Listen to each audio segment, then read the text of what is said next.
So, ilagay natin dyan. Maya-maya, kailangan natin ng oras.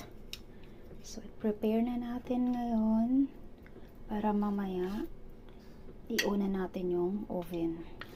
So, kailangan natin ng habang oras.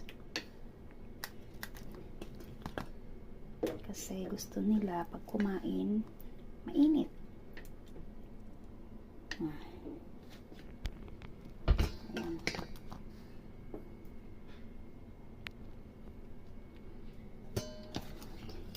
So, mahirap pong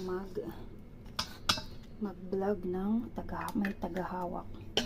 May tagahawak yung kaliwang kamay. May tagahawak ako yung kaliwang kamay. Ayan.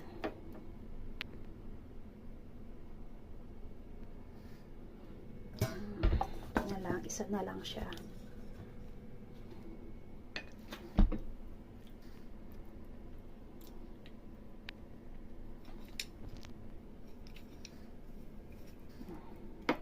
Ganito, i-arrange.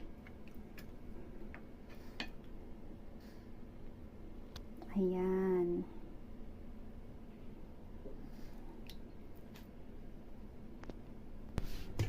So, i-ano na natin. Nakauna po yung oven.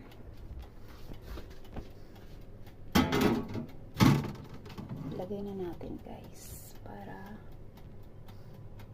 maging crispy mamaya at nanunuot yung sarap sa loob. Kaya kailangan natin ilagay sa 190. Mamaya na natin ilagay sa 200 kasi dahan-dahan siyang lutuin. Yan. So, atin ang